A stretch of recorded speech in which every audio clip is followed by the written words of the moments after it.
This is kind of an interesting question and a very interesting answer, I hope. But our quest to become the very first carbon neutral golf facility really wasn't about being the first. It was about trying to do the right thing to become carbon neutral. And that's a lot more difficult than it sounds. And it's taken us some time to get to this point. I mean, we've been working on the sustainability things for probably about 8 years. And when we first started this whole program, we didn't really have in mind where we would be today. We just started doing things that we felt were the right thing to do, not only for the environment, but for our business. And as it evolved to where we're at today, we had our carbon footprint measured about a year ago. And actually it wasn't that long ago, it's probably about 7 months ago. And we're also measuring the entire island of Sentosa's carbon footprint, but we were one of the first to get ours completed. And when we looked at it, and it takes into account, basically how much product we use, and gives us credits for things that we do right, and then adds points for things where we use products that create carbon in the atmosphere. I mean, basically in a novice sense, that creates your carbon footprint. And when we looked at it, we said to ourselves, you know what? We might be able to get to carbon neutral next year by using offsets. And so because our carbon, what number we're trying to work down equals about $1 for every golfer. So if we take $1 out of every golf cart, out of every buggy fee, so that means a member, a walk-in, a corporate, whoever it may be, if we take $1 out of every buggy fee, we can at the end of the year apply that to an offset that then makes us carbon neutral. And that allows us to get there this year, but it doesn't completely fix the problem. It's only treating the symptoms. And the symptom being getting us to carbon neutral by using the offset. Our next goal will be to continue to improve our operational facility by trading out our equipment to become using less petroleum and diesel stuff, and going to the lithium battery maintenance equipment, to also using different types of things within our kitchen, to the point where we actually become carbon neutral. And that is our end goal. And we think we're it's knock on wood, but we think we can get there in 2 or 3 years.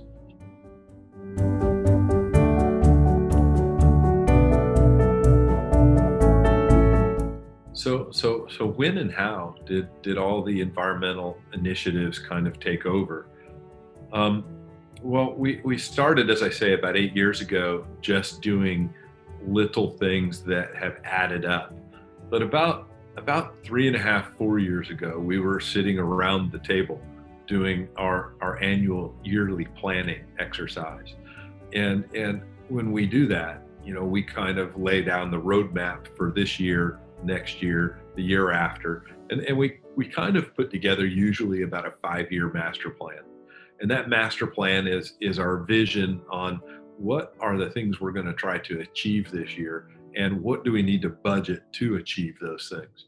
And as we were putting that planning process together, we recognized that we had made such a movement in environmental sustainability from the things that we had done in the years prior, that year was the year that the light bulb came on, that wow, we not only are achieving some really cool things for climate change, but if we really focus on this as one of our target pillars in our planning, it could really be a major movement.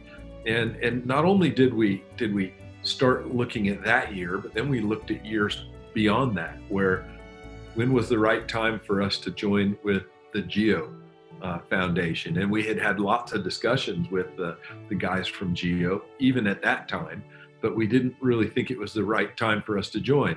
And then when we started getting more serious with that discussion with Geo, that's when the discussion started happening about joining the UN and being the first club in the world to join, the UN's climate change sports agenda. And so all of those things kind of got put on our map, and then we just started working towards them. And I say this saying around here all the time, and it's an important saying, but plan your work and work your plan. And that was kind of the key moments about 3.5, 4 years ago that really set us in motion. And that pillar became an important pillar, not just a couple of things every now and then.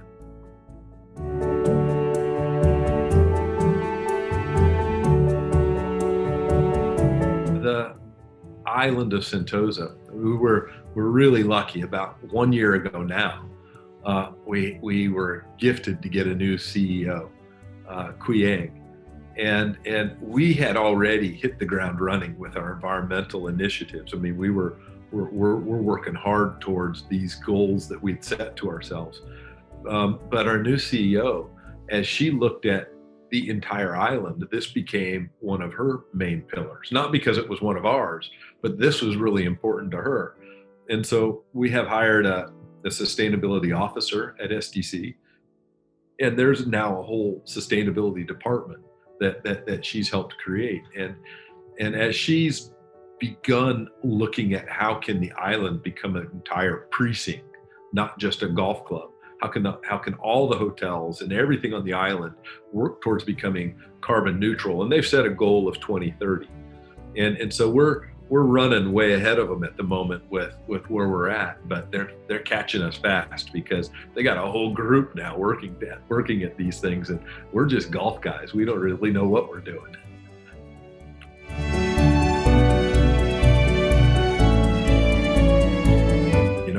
As I continue to watch how the world is evolving, and as I get older, it is a lot more part of my daily day of how life works for all of us. I mean, we're watching things unfold in front of our eyes, where the storms are starting to get stronger and more frequent. We're seeing insects even in our spaces here that we've never seen before. We're now starting to see turfgrass diseases that were never present. I mean, we now have things such as pink patch that was a cool season disease, and now it's becoming an annual, every year thing. New rhizome diseases that they don't even look like patch diseases that are developing, and we work really closely with our labs, and we send things out almost on a weekly basis to have them ID'd and try to get to the bottom of this. And so when you go back to the question, I'm very worried that if we all don't start changing the way we live, if we don't all start paying attention, we're going to see a migration of the entire world in a way that we're all going to regret. We're going to see insects go into places where they don't have predators. We're going to see wildlife move into places where they don't belong, and it's going to cause an evolution that we aren't going to be able to stop, and we might not be able to survive it.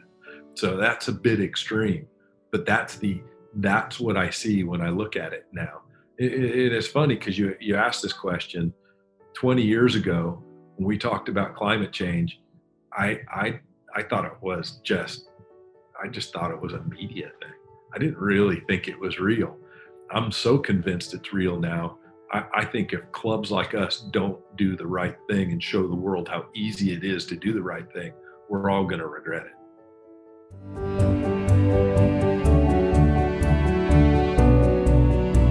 Yeah, will we be willing to share our environmental expertise and planning? Absolutely. I mean, we're developing a new website as we speak, and I think it'll probably be maybe about 4 more weeks before it's complete and it goes up. But one of the segments in our website will be a page that you can land on to help you start your own environmental journey.